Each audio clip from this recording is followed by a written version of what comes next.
దేవుని పరిశుద్ధ నామానికి స్తోత్రం. దేవుడు మనం ప్రేమించి మనకిచ్చిన గొప్ప సమయాన్ని బట్టి ఆయనకు నేను వందనాలు, కృతజ్ఞతాస్తుతులు చెల్లిస్తున్నాను. ఈ దినానికి నియమించబడిన వాక్య భాగము ప్రకటన గ్రంథము 5వ అధ్యాయము 1 నుండి 7 వచనాలు ధ్యానములోకి వెళదాం.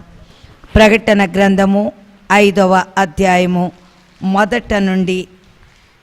మరియు లోపటను వెలుపటను రాత కలిగి 7 ముద్రలు గట్టిగా వేసియున్న యొక్క గ్రంథము సింహాసనమునందు ఆసీనుడై ఉన్నవాని కుడిచేత చూచితిని. మరియు దాని ముద్రలు తీసి ఆ గ్రంథము విప్పుటకు యోగ్యుడైన వాడెవడని బలిష్ఠుడైన యొక్క దేవదూత బిగ్గరగా ప్రచురింపగా చూచితిని. అయితే పరలోకమందు గాని భూమి మీద గాని భూమి క్రింద గాని ఆ గ్రంథము విప్పుటకైనను చూచుటకైనను ఎవనికి శక్తి లేకపోయెను. ఆ గ్రంథము విప్పుటకైనను చూచుటకైనను యోగ్యుడెవడనో కనబడనందున నేను బహుగా ఏడ్చుచుండగా ఆ పెద్దలలో ఒకడు, ఏడవకుము, ఇదిగో దావీదుకు చిగురైన యూదాగోత్రపు సింహము 7 ముద్రలను తీసి ఆ గ్రంథమును విప్పుటకై జయము పొందదనని నాతో చెప్పెను. మరియు సింహాసనమునకును ఆ 4 జీవులకును పెద్దలకును మధ్య వధింపబడినట్లుండిన గొర్రెపిల్ల నిలిచియుండట చూచితిని. ఆ గొర్రెపిల్లకు 7 కొమ్ములను 7 కన్నులు నుండెను. ఆ కన్నులు భూమి అందంతటికి పంపబడిన దేవుని 7 ఆత్మలు. ఆయన వచ్చే సింహాసనమునందు ఆసీనుడై ఉన్నవాని కుడి చేతిలో నుండి ఆ గ్రంథమును తీసుకొనెను.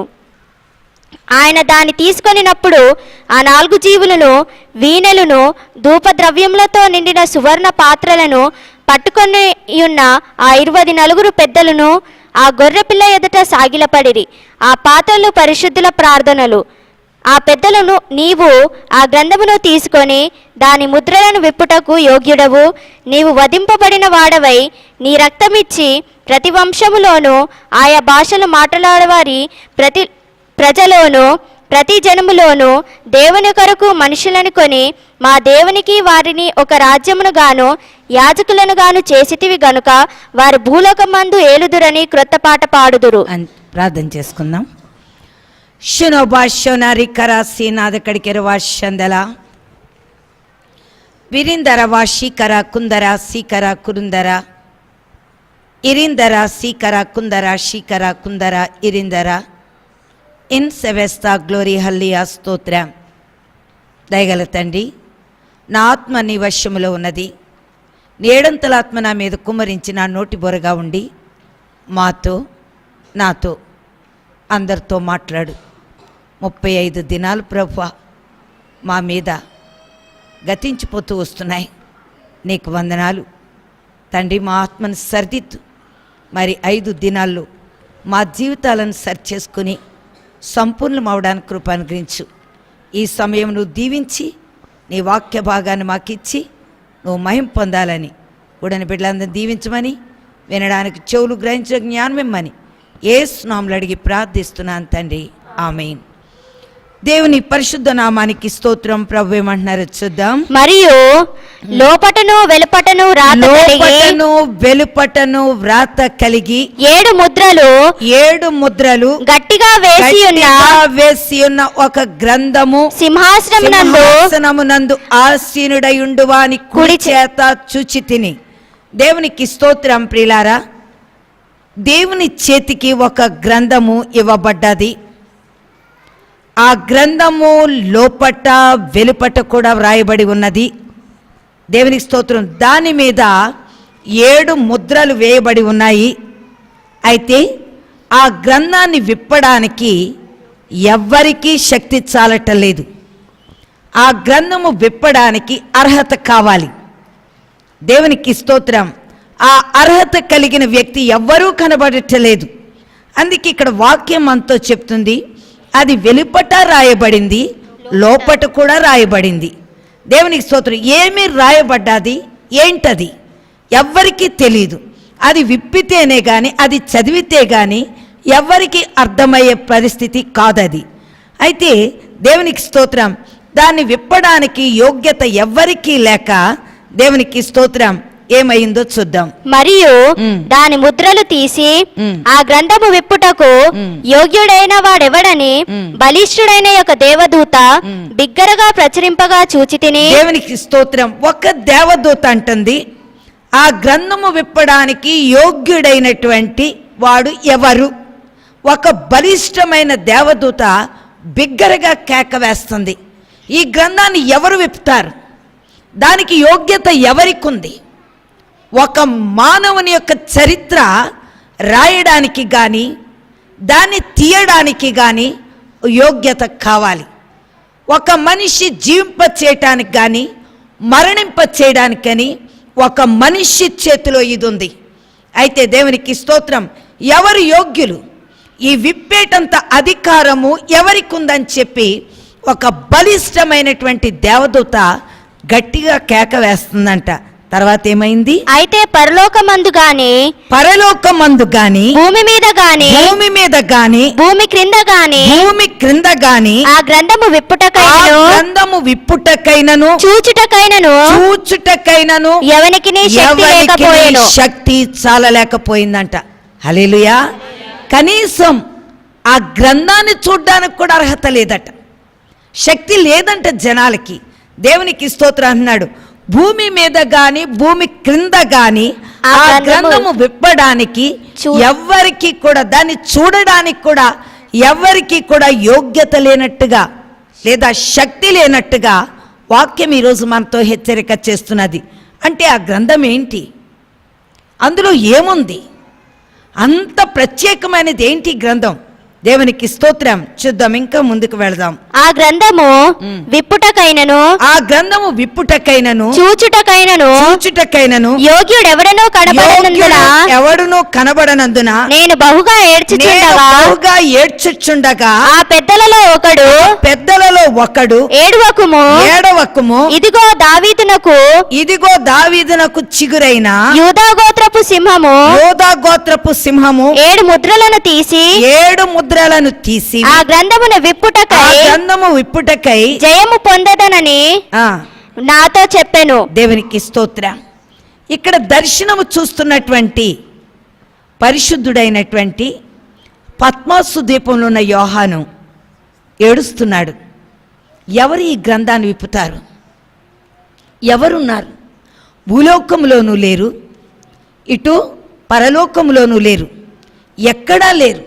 ఈ అర్హత ఎవరికి ఉందని చెప్పి, అయ్యో ఎవరు విప్పాలి, ఎవరు ఈ విషయాన్ని ముందుకు కొనసాగించాలని చెప్పి ఏడుస్తూ ఉన్నప్పుడు ఆ దేవుని దూత అంటుంది, ఏడవద్దు, దావీదు చిగురైనటువంటి యూదా గోత్రపు సింహము 7 ముద్రలు విప్పడానికి, అది తెరవడానికి దానికి అధికారం ఉంది, ఏడవద్దు అని చెప్తుంది.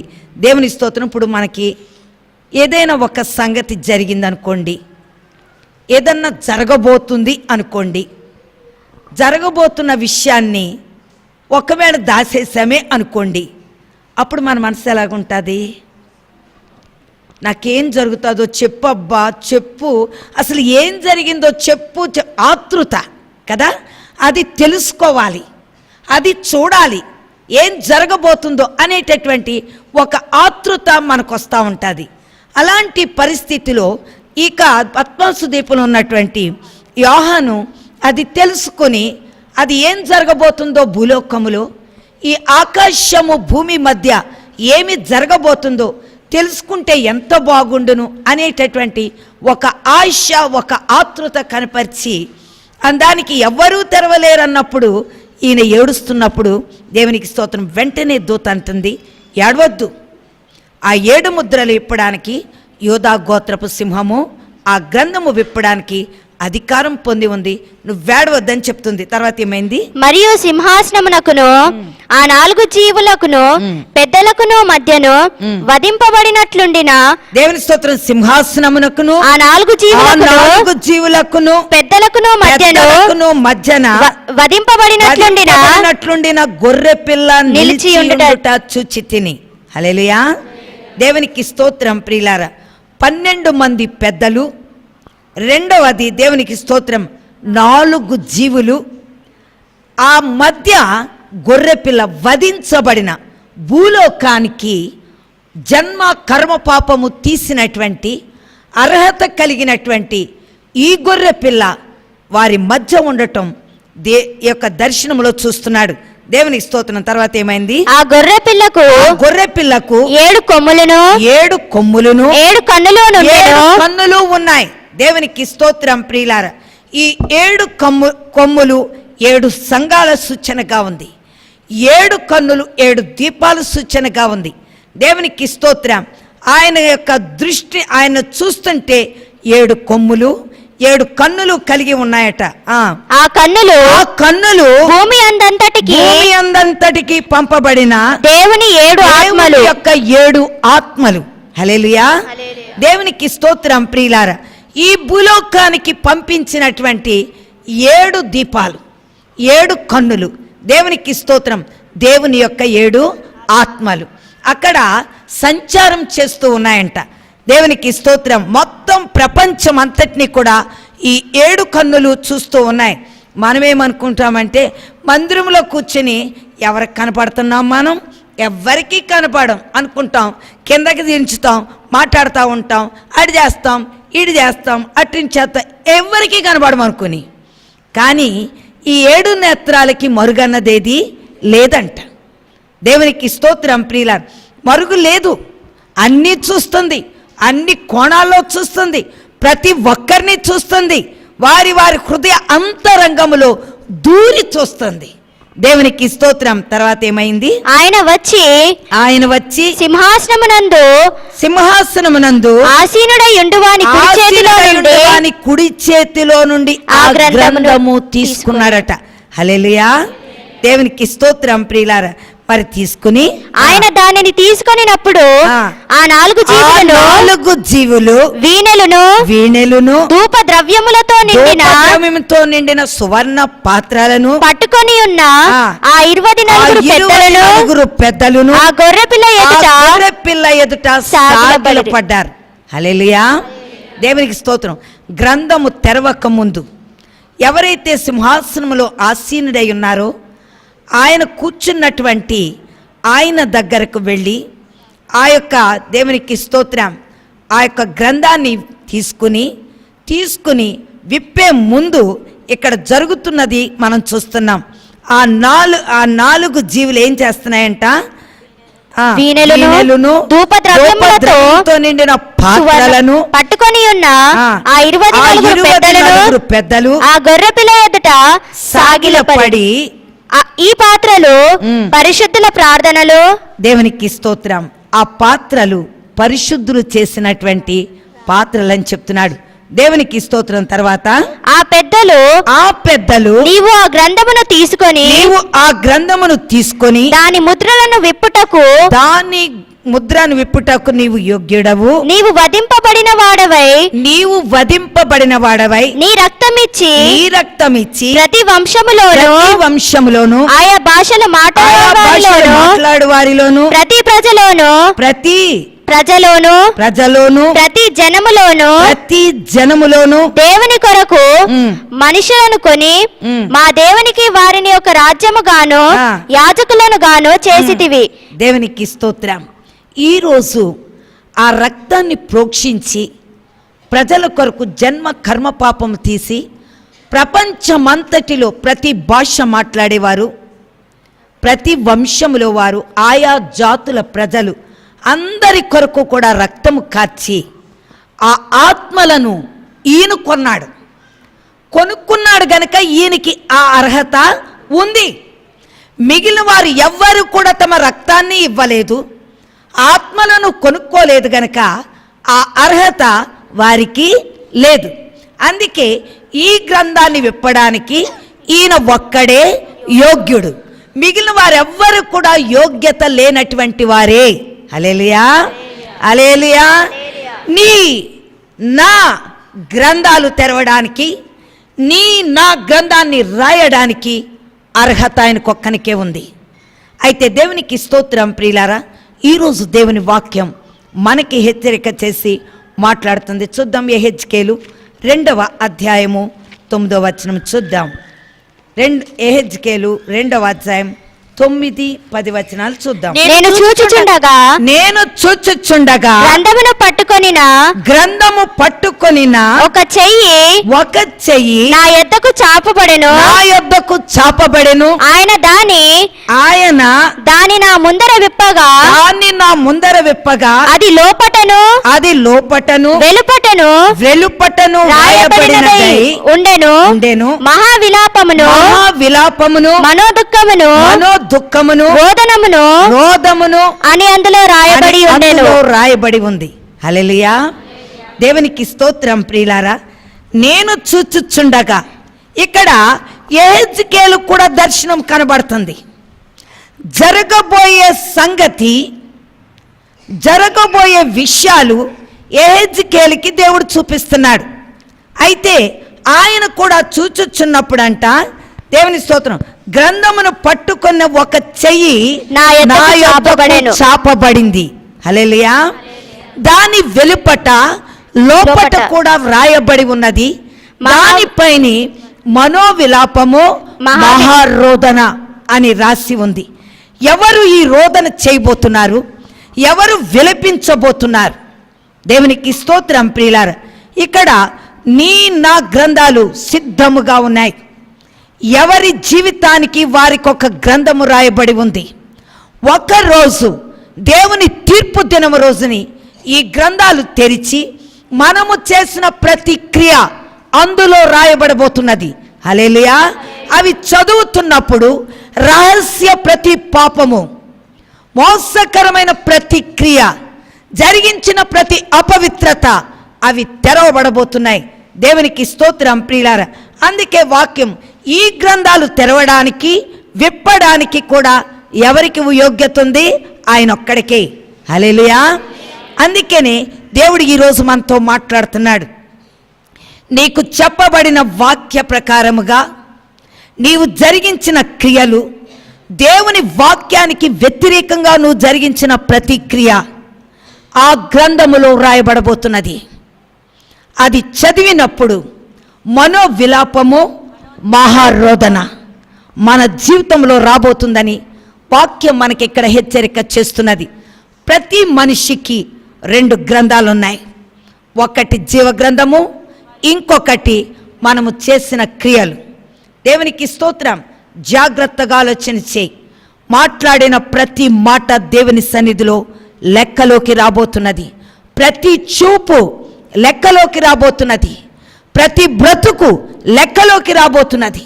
నీవు చేసినట్టే మరలా తిరిగి నీకు చేయబడబోతున్నదని వాక్యం సెలవిస్తూ వస్తున్నది. కనుక ఈరోజు జాగ్రత్త పడి మనల్ని మనమే సరి చేసుకుంటాకి ప్రయత్నం చేద్దాం. నువ్వు అనుకోవచ్చు, నాది ఎవరికి తెలుసు, ఎవరు చూస్తున్నారు, నేను జరిగించే క్రియలు ఎవరు చూస్తున్నారని నువ్వు అనుకోవచ్చు. కానీ ఎప్పటిదప్పుడే అక్కడ లిఖించబడి ఉంది. అది తెరవడం బట్టి, చూడడం బట్టి గ్రంథం ఉందన్న సంగతి, నీవు నేను చేసిన క్రియలు ఉన్నాయన్న సంగతి మనకు తెలిసింది. అందుకే దానిపైన దాని లోపట కూడా వ్రాయబడి ఉందంటున్నాడు. మనోవిలాపము మహారోదన. దేవునికి స్తోత్రం. ప్రియులారా, ఇంకేముందో చూద్దాం. మనో దుఃఖము రోదన అని అందులో రాయబడి ఉందని చెప్తున్నాడు. 3వ అధ్యాయం 1 నుండి 3 వచనాలు ఏముందో చూద్దాం. మరియు ఆయన నాతో ఇలాగు సెలవిచ్చెను, నరపుత్రుడా నీకు కనబడిన దానిని భక్షించుము.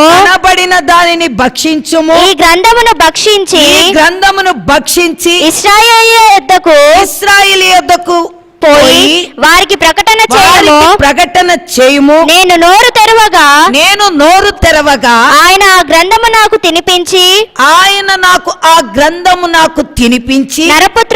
నరపుత్రుడా నేనిచ్చుచున్న ఈ గ్రంథమును ఆహారముగా తీసుకొని దానితో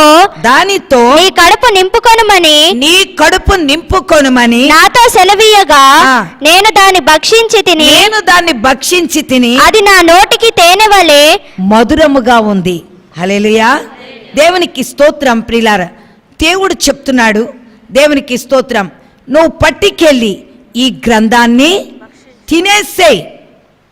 తినేస్తే నీ నోటికి తీపి, నీ కడుపుకు చేదు. దేవునికి స్తోత్రం ప్రియులారా. ఇప్పుడు ఈ గ్రంథాన్ని ఏం చేయాలి మనము? హల్లెలూయా. అందుకే చాలామంది కూర్చుని అనుకుంటున్నారంట, మలాకీ గ్రంథములో 3వ అధ్యాయము 15-16 వచనాల్లో జనాలు ఏమనుకుంటున్నారో అక్కడ ఒకసారి చూద్దాం. గర్విష్ఠులు ధన్యులగుదురనియు, యెహోవాను శోధించు దుర్మార్గులు వర్ధిల్లుదురనియు, వారు సంరక్షణ పొందుదురనియు మీరు చెప్పుకొనుచున్నారు. దేవునికి స్తోత్రం. ఇక్కడ గర్విష్ఠులు ధన్యులగుదురనియు, యెహోవాను శోధించు దుర్మార్గులు వర్ధిల్లుదురనియు, వారు సంరక్షణ పొందుదురనియు మీరు చెప్పుకొనుచున్నారు. దేవునికి స్తోత్రం. ఈ వెలుపట లోపట రాసిన గ్రంథమును గూర్చిన జ్ఞానము వారికి తెలియటం లేదు. సాధారణంగా మనం అనుకుంటున్నాం, అదే బాగుందండి, ఆ పక్కింటిదే బాగుంది, ఆడితో ఈడితో తిరుగుతా నెల బట్టలు కొనుక్కుంటుంది చక్కగాను అనుకుంటావు నువ్వు. లేకపోతే అక్కడిక్కడ తిరిగి ఆడితో ఈడితో డబ్బులు తెచ్చుకుని హ్యాపీగా జీవిస్తుంది అనుకుంటున్నావు నువ్వు. వాక్యం అంటుంది, వాడికి ఏం జరగబోతుందో ఆమెకేం జరగబోతుందో నీకు తెలీదు. దానికి క్రియాఫలం ఉందన్న సంగతి నీకు తెలీదు. అది చేసిన క్రియలకు తగిన ఫలం ఉందన్న సంగతి నీకు తెలీదు. వీళ్ళు అదే అనుకుంటున్నారు. ఏమనుకున్నారు? గర్విష్ఠులు ధన్యులగుదురనియు. హల్లెలూయా. దేవునికి స్తోత్రం ప్రియులారా. యెహోవాను శోధించు దుర్మార్గులు వర్ధిల్లుదురనియు. దేవునికి స్తోత్రం. వర్ధిల్లుతారంట. దేవుని శోధించేవాళ్ళు వీళ్ళు మనుషులు అనుకుంటున్నారు అక్కడ వర్ధిల్లుదురనియు, వారు సంరక్షణ పొందుదురనియు మీరు చెప్పుకొనుచున్నారు. అప్పుడు యెహోవా యందు భయభక్తులు గలవారు ఒకరితో ఒకరు మాటలాడుకొనుచుండగా యెహోవా చెవియొగ్గి ఆలకించాడంట. వీళ్ళు అనుకుంటున్న మాటలు. మరియు యెహోవా యందు భయభక్తులు కలిగి ఆయన నామమును సంరక్షించి ఉండు వారికి, ఆయన నామమును స్మరించుచు ఉండు వారికి. సంరక్షణ కాదు, సంరక్షణకి స్మరించడానికి చాలా తేడా ఉంటుంది. స్మరించటం వేరు, సంరక్షించటం వేరు. డిఫరెంట్, ఎంత 100% డిఫరెంట్. జాగ్రత్తగా వాక్యం చదవకపోతే చాలా కష్టమవుతుంది. దేవునికి స్తోత్రం ప్రియులారా. అందుకే స్మరించుచు ఉండు వారికి జ్ఞాపకార్థముగా ఒక గ్రంథము ఆయన సముఖమందు రాయబడి ఉంది. హల్లెలూయా. దేవుని స్తోత్రం ప్రియులారా. నీవు నేను జాగ్రత్త. ఎందుకంటే దేవుడు ఒక గ్రంథాన్ని మనుషులకి ఇచ్చాడు. వీళ్ళు అలాగే అనుకుంటున్నప్పుడు ఆయన సముఖములో పరిశుద్ధాత్మ రాసినటువంటి గ్రంథాన్ని అది తెరవడానికి కూడా జనాలకు శక్తి లేదట. దేవునికి స్తోత్రం ప్రియులారా. వీళ్ళు అనుకుంటున్నటువంటి మాటలను బట్టి వెలుపట లోపట ఏమి జరగబోతుందో, ఎలాంటి పరిస్థితులు కలగబోతున్నాయో దేవునికి స్తోత్రం ప్రియులారా మనుషులకు అర్థము కావటం లేదు. అదే దేవుని వాక్యం ఈరోజు మనతో హెచ్చరిక చేస్తుంది. నువ్వు చాలా సంతోషంగా ఉన్నాను, సుఖంగా ఉన్నాను, కొన్ని కుటుంబాలు పడగొట్టినప్పటికీ కూడా నేను క్షేమంగా ఉన్నాను, నా మట్టుకు నేను బాగున్నాను అనుకుంటున్నావేమో. నీకు రాయబడిన గ్రంథములో మనో విలాపము, మహా దుఃఖము, మహా రోదన కలగబోతుంది నీ బ్రతుకులోనని ఆ సంగతి నీకు తెలియలేదు. ఆయన ఇప్పే వరకు ఎవరికి అర్థం కాదు. ఒక దినం అందరి ముందు ఆయన నిలబడబోతున్నాడు. ఆ గ్రంథాలు తీసిన రోజుని నీవు చేసినట్లే నీ క్రియాఫలమే నువ్వు భరిస్తున్నప్పుడు అప్పుడు పరిస్థితి ఎలా ఉంటుంది? మహా విలాపము, మనోదుఃఖము, రోదన. ఇది మనిషికి ఆ నరకములో కలగబోయేది. సహోదరి, ఏది చేసినా చెల్లుబడి నాకు అనుకుంటున్నావు, ఎలా జరిగించినా నా జీవితం హ్యాపీగా జరిగిపోద్ది అనుకుంటున్నావు. దేవుని సన్నిధిలో ఉండి దేవునికి ఘనతనివ్వకుండా నా ఇష్టానుసారంగా నేనున్నాను అనుకుంటున్నావు. కానీ ఒక దినము నీకుందన్న సంగతి మర్చిపోకూడదని వాక్యం మనకి హెచ్చరిక చేస్తుంది. దేవునికి స్తోత్రం. ఇర్మియా 36వ అధ్యాయము 2 చూద్దాం, 2 నుంచి చూద్దాం. ఇర్మియా గ్రంథము 36వ అధ్యాయము నీవు పుస్తకపు చుట్ట తీసుకొని మ్. నేను నీతో మాట్లాడిన దినము మొదలుకొని అనగా యెషయా కాలము మొదలుకొని నేటి వరకు ఇశ్రాయేలు వారిని గూర్చియు యూదా వారిని గూర్చియు సమస్త జనులను గూర్చియు నేను నీతో పలికిన మాటలన్నిటినీ దానిలో వ్రాయము. దేవునికి స్తోత్రం. ప్రియులారా, ప్రభు ఏమంటున్నారు ఇప్పుడు మనం చూసుకుందాం. చూడండి, నీవు పుస్తకపు చుట్ట నీవు తీసుకొని పుస్తకపు చుట్టను తీసుకొని నేను నీతో మాట్లాడిన దినము మొదలుకొని అనగా యెషయా కాలము మొదలుకొని నేటి వరకు ఇశ్రాయేలు వారిని గూర్చియు యూదా వారిని గూర్చియు సమస్త జనములను గూర్చియు నేను నీతో పలికిన మాటలన్నిటినీ దానిలో వ్రాయము. హల్లెలూయా. ప్రతి చిన్న విషయము ఆయనలో లిఖించబడి ఉంది. ఏమి మాట్లాడుతున్నాడు ఈరోజు, నేను మీతో ఏమి మాట్లాడుతున్నానో, నా ద్వారా ప్రభు మీతో ఏం మాట్లాడుతున్నారో, మీరేమి విన్నారో, ఎలాంటి ప్రవర్తన ఇక్కడ జరిగించారో, ఇవన్నీ కూడా అందులో రాయబడి ఉన్నాయి. దేవునికి స్తోత్రం. ప్రియులారా, నీవు ఎప్పుడైతే అవిధేయత కలిగి దేవునికి విచ్చలవిడి మనస్సాక్షి కలిగి జీవిస్తున్నావో, ఆ దినాన్ని నీకేం జరగబోతుందో కూడా దాని ప్రక్కనే శిక్ష కూడా రాసి ఉంది. హల్లెలూయా. దేవునికి స్తోత్రం. అందుకే దేవుడు అన్నాడు, నేను యూదా వారికి చేయనుద్దేశించు కీడంతటిని గూర్చి వారు విని నేను వారి దోషమును వారి పాపమును క్షమించినట్లు తమ దుర్మార్గతను విడిచి పశ్చాత్తాపపడుదురేమో. ఇదిగో ఈరోజు ఈ వాక్యం చెప్పు, దీన్ని బట్టైనా పశ్చాత్తాపడతారేమో, తమ పాపాలు ఒప్పుకొని నా దగ్గర విడిచిపెట్టి నాకిష్టముగా మారుతారేమో. దేవుని ఆశ ఇది. కానీ మనం మారం, మన క్రియలు మార్చుకోం, మన జీవితం మార్చుకోం. దేవునికి స్తోత్రం. ప్రియులారా, ఈరోజు వాక్యం మనతో హెచ్చరిక చేస్తుంది. మారాలనే ఆయన ఉద్దేశం, మారాలనే ఆయన మరీ మన పాపాలను మన ముందు పెడుతున్నాడు, శిక్ష మన ముందు పెడుతున్నాడు.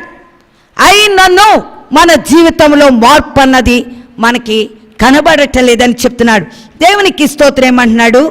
ఇర్మియా నేరియా కుమారుడైన బారూకును పిలువనంపగా అతడు యెహోవా ఇర్మియాతో చెప్పిన మాటలన్నిటినీ ఇర్మియా నోటి మాటలను బట్టి పుస్తకములో రాశాను. ఇర్మియా ఎవరు? నా మొహం కిందకు చూసుకుంటారు. ఎవరు? ప్రవక్త. ఆయన ప్రవక్త ప్రవచనం చేస్తా ఉన్నాడు.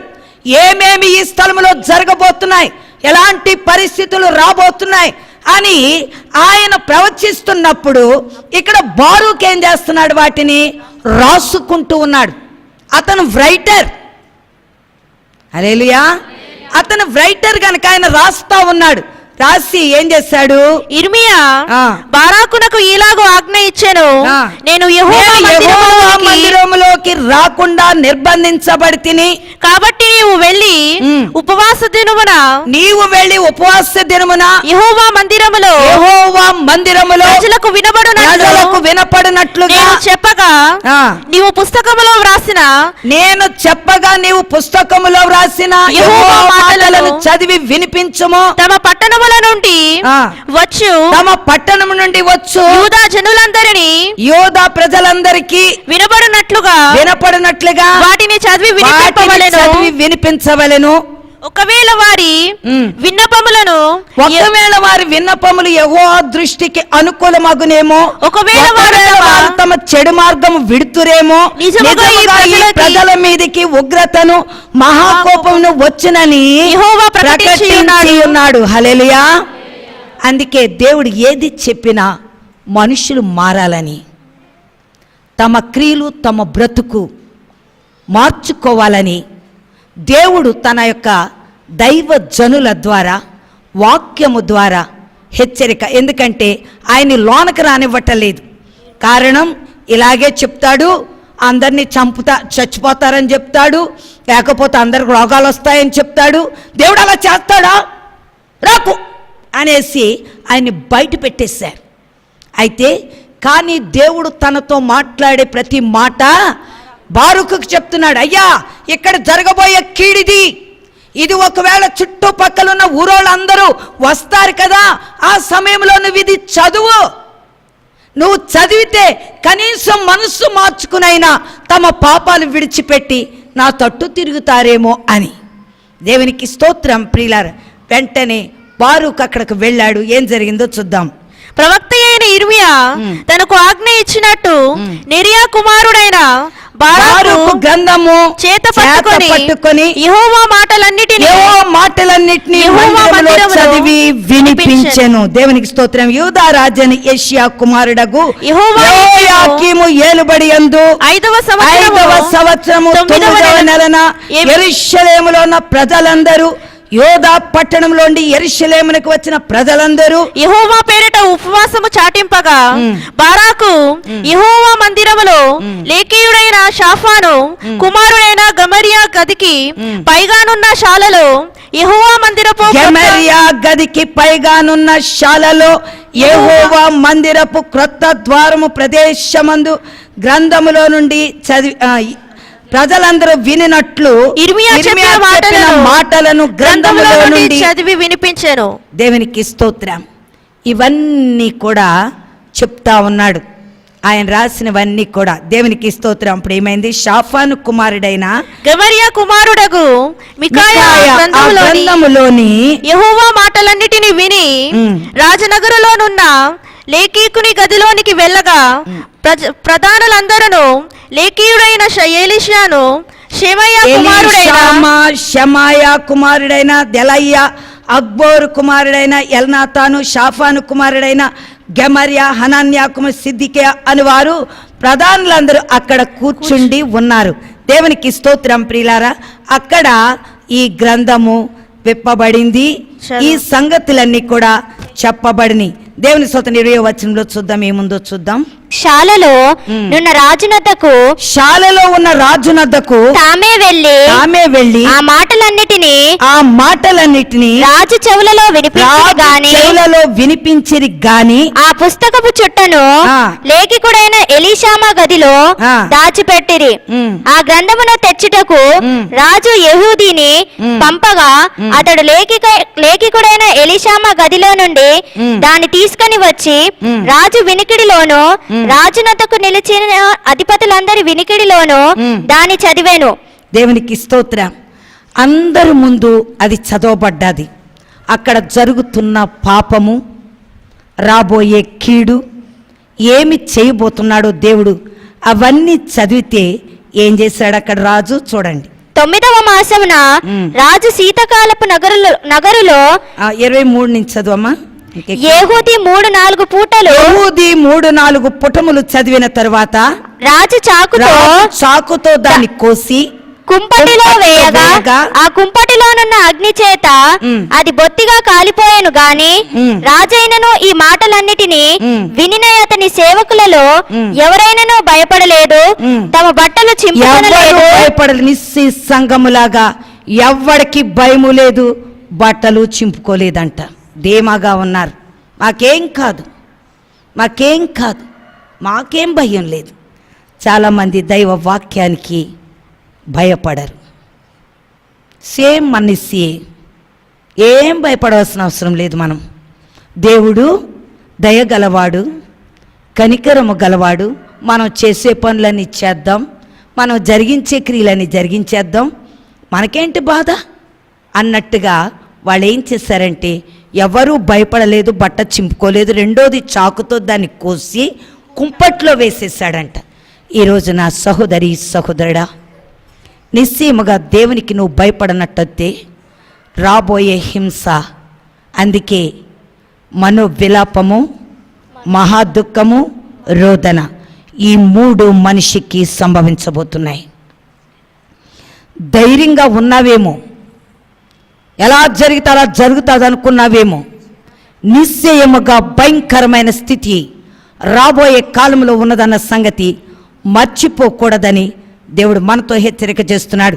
దేవుని స్తోత్రం. ఇక్కడ 27 నుంచి చూద్దాం చూడమ్మా. ఇర్మియా నోటి మాటను బట్టి బారాకు వ్రాసిన గ్రంథమును, ఇర్మియా నోటి మాటను బట్టి బారూకు రాసిన గ్రంథమును రాజు కాల్చిన తరువాత యెహోవా వాక్కు ఉమ్. ఇర్మియాకు ప్రత్యక్షమై ఈలాగు సెలవిచ్చెను, నీవు మరి ఒక గ్రంథము తీసుకొని యూదా రాజు అయిన యెహోయాకీము కాల్చిన మొదటి గ్రంథములో రాయబడిన మాటలన్నిటినీ మరలా తిరిగి రాయి. ఆయన నీకులాగా నాకులాగా మనిషి కాదు. ఆయన మనిషి కాదు, ఆయన దేవుడు. ఈడనుకుంటున్నాడు ఏయో రాసేస్తున్నారు. చాలా మంది అనుకుంటారు ఆంటీ గారు ఇలా చెప్పారు, ఆంటీ గారు ఇలా చెప్పారు. ఆంటీ గారు చెప్పరు. ఆంటీ గారికి అంత బుర్రుంటే ఎప్పుడో ఇప్పటికి ప్రైమ్ మినిస్టర్గా నేనే దేశాన్నే ఏలుండేదాన్ని. హల్లెలూయా, దేవునికి స్తోత్రం. కనుక జాగ్రత్త. వాడు కాల్చినప్పటికీ కూడా మరలా తిరిగి మళ్ళీ రాయిస్తున్నాడు. దేవుని మాటలు ఇవి. 7 సార్లు ముద్ర వేయబడిన మాటలు ఇవి. సహోదరి సహోదరుడా, ఇలా జరుగుతాదన్నా కూడా నిర్భయంగా మళ్ళీ అదే పాపము, అదే క్రియ, అదే జీవితం జీవించే ప్రతి ఒక్కరికి కూడా దేవుని ఉగ్రత రెడీగా ఉంది. అందుకే జాగ్రత్త పడాలని వాక్యం మనకి హెచ్చరిక చేసి మాట్లాడుతుంది. దేవునికి స్తోత్రం. చూద్దాం చూడండి, జకర్యా 5వ అధ్యాయము 1 నుండి 4 వచనాలు చూద్దాం. జకర్యా 5 1 నుంచి 4. నేను మరలా తేరి చూడగా ఎగిరిపోవు పుస్తకం ఒకటి నాకు కనబడెను. నీకేమి కనబడుచున్నదని అతడు నన్ను అడుగగా నేను 20 మూరల నిడివియు. దేవునికి స్తోత్రం. ఎంత ఉందంటే ఇది 20 మూరల నిడివియు 10 మూరల వెడల్పును గల ఎగిరిపోవు పుస్తకం ఒకటి నాకు కనబడుచున్నది. హల్లెలూయా, దేవునికి స్తోత్రం. ఈ ఎగిరిపోతున్న పుస్తకం అంటే ఏంటంటే మనుషులకు తీర్పు. అందుకే అది ఎంత ఉందంటే 20 మూరల నిడివి 10 మూరల ఎడల్పు గల ఎగిరిపోవు పుస్తకం ఒకటి నాకు కనబడుచున్నది అంటిని. జకర్యాని దేవుడు అడుగుతున్నాడు, అయ్యా ఏం కనబడుతుంది నీకు అంటే, ఇదిగో నా దర్శనంలో ఇది కనబడుతుంది. దేవునికి స్తోత్రం. ఈ ఎగిరిపోవు పుస్తకము మానవులందరి మీదికి బయలు వెళ్ళేటటువంటి శాపము. వాళ్ళు నా మాట వినక, నా క్రియలకు వాళ్ళు సరి అయిన మనసివ్వక, వారి ఇష్టానుసారంగా జీవిస్తూ, దేవుడు దయామయుడు కరుణామయుడు, ఏమి చేయడు, కనికరము గల దేవుడు, కృపామయుడు కదా. ఇప్పుడు కృపే కదా. ఎన్ని పనికిమాలు పనులు చేసి ఎన్ని కొంపలు ఓడదీసినా కూడా కృపామయురాలు ఇంకా బతికే ఉంది. అదే ఆనాడు జరిగి ఉంటే రాళ్లతో కొట్టి చంపేవారు. కనుక ఈ కృపామయుడు ఇంకా కృప చూపుతున్నాడు అనుకొని, కానీ అక్కడ జరగబోయే మహావిలాపము, మనోదుఃఖము, ఇవన్నీ కూడా ఒక దినము నీ ముందు కనబడబోతున్నాయి. ఆ కృపామయుడే జరిగించబోతున్నాడు ఇది. చాలా మంది మోసపోతున్నారు. కృపకాలము గనుక క్షమించేస్తాడు. అలా అని పాపము చేస్తావా అంటున్నాడు. దేవుని ఉగ్రత నీ మీదకి వస్తుంది, జాగ్రత్త అంటున్నాడు. అందుకే ఏసిన బిడ్డకెల్లా గెలిస్తే ఎవరు గెలిచారంట? ఎర్రోడు గెలిచాడు. వేస్తే బెడ్డలు వేసుకుంటా పోతే ఎర్రోడు అలాగే నిలబడ్డాడంట. చివరికి చెయ్యిలాగే ఆడే మానేశాడంట. ఈరోజు నువ్వు నేను అనుకున్నట్టుగా ఇక జరగదు. అయిపోయింది. దీని సమయం దగ్గరకు వచ్చేసింది. ఎన్ని కథలాడాము, ఎన్ని విచ్చలవిడి పనులు జరిగించాము, ఎన్ని భయంకరమైన పాపము మన శరీరంలో ఉందో అదంతా ఒకరోజు నీ జీవితానికి మహావిలాపము, మనోదుఃఖము. దేవునికి స్తోత్రం. ప్రియులారా, ఇది మనం చూడబోతున్నాం. అందుకే ముందుగానే దేవుడు ఇవి జరుగుతాయన్నప్పుడు ముందు చెప్తాడు. చెప్పినప్పుడు నువ్వేం చేయాలి? ఒకవేళ బలహీనత ఉంటే, ఆ పాపం ఉంటే, అవును తండ్రి నన్ను క్షమించు, నన్ను నిర్దోషిగా చేయి, నేను ఈ పాపంలో నుంచి బయటికి రావాలి, ఈ అపవిత్రతలో నుంచి బయటికి రావాలి అని దేవుని దగ్గర మనం మొరపెట్టాలి. దేవునికి స్తోత్రం ప్రియులారా. ఏమంటున్నాడు చూడండి ఇంకా. అందుకతడు నాతో ఇట్లనెను, అందుకతడు నాతో ఇట్లనెను, ఇది భూమి అంతటి మీదికి, ఇది భూమి అంతటి మీదికి, నాట్ ఓన్లీ ఒక్క చోట, హైదరాబాదులోనే కాదు, సికింద్రాబాద్లోనే కాదు, ప్రపంచం అంతటి మీదికి బయలు వెళ్ళు శాపమే. దానికి ఒక ప్రక్కను రాసి ఉన్న, ఒక ప్రక్క రాసిన దాన్ని బట్టి వెలపట ఉంది, లోపట కూడా ఉంది. అది ఒక ప్రక్క రాసి ఉన్న దాన్ని బట్టి దొంగిలు వారందరూ కొట్టివేయబడుదురు. అందరూ దేవుని సన్నిధిని దొంగిలిస్తున్నారు. ఆదివారం ప్రార్థన దొంగిలింపు, ఇతరత్రమైనటువంటి సంఘ ఉపవాసాలు దొంగిలింపు. ఈడో పెద్ద భక్తుల్లాగా ఉపవాసాలు మానేసి ఎక్కడికో వెళ్తాడు సువార్త పరిచర్య అని. ఆడు అలాంటి పనికిరాదు.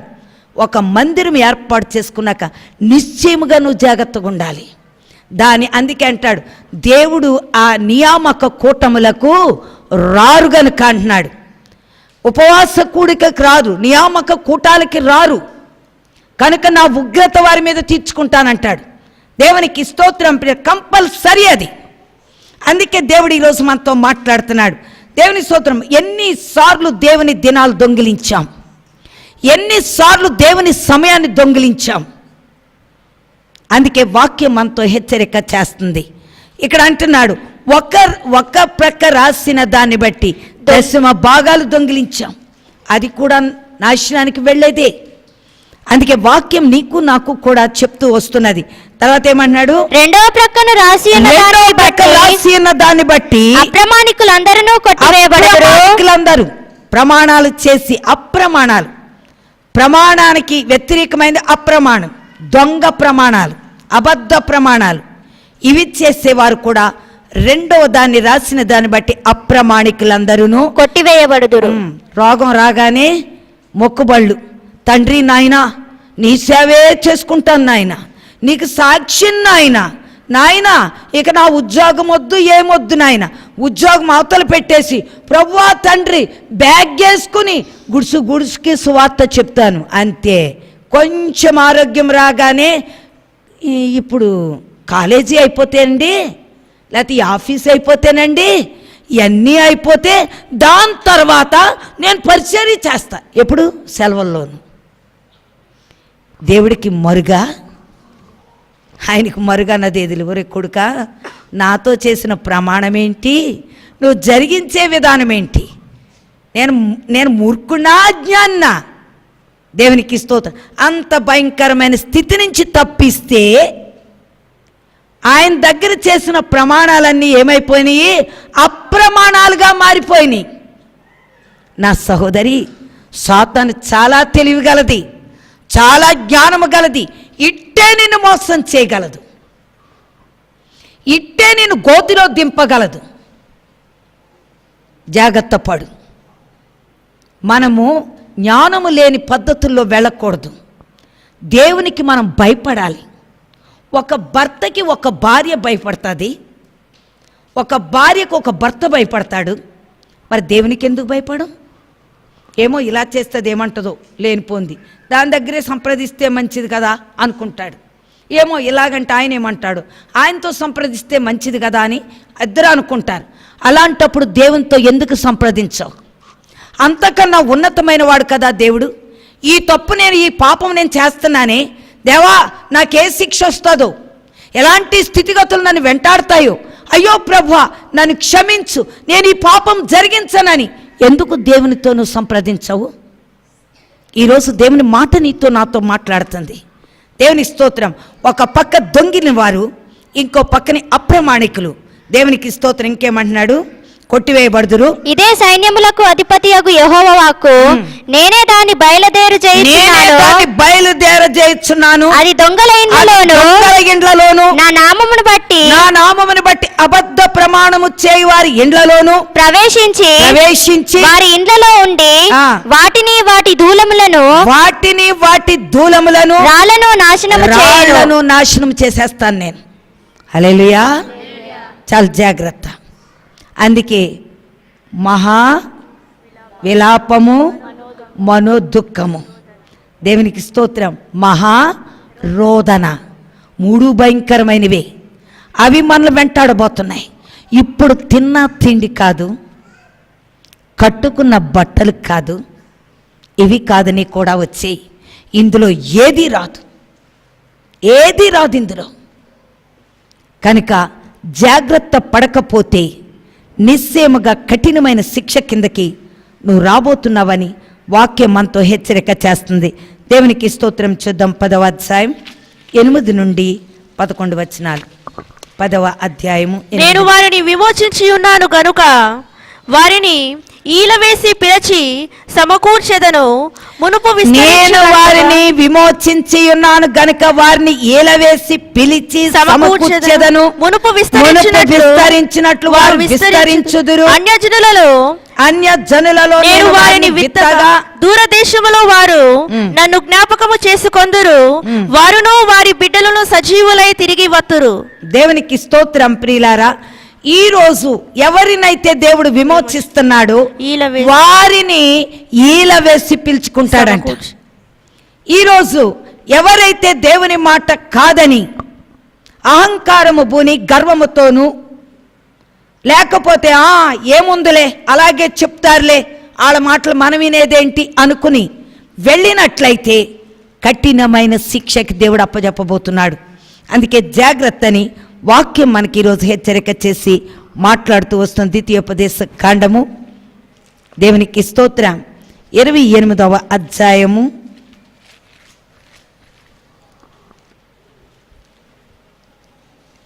28వ అధ్యాయం 15 నుంచి చూద్దాం. నేను నేడు నీకు ఆజ్ఞాపించు ఆయన సమస్తమైన ఆజ్ఞలను కట్టడలను నీవు అనుసరించి నడుచుకొనవలెనని నీ దేవుడైన యెహోవా సెలవిచ్చిన మాట విని నీకు ఆజ్ఞాపించు ఆయన సమస్త ఆజ్ఞలను కట్టడలను నీవు అనుసరించి నడుచుకోవాలనని నీ దేవుడైన యెహోవా సెలవిచ్చిన మాట వినిన ఎడల ఈ శాపములన్నీ నీకు సంభవించును.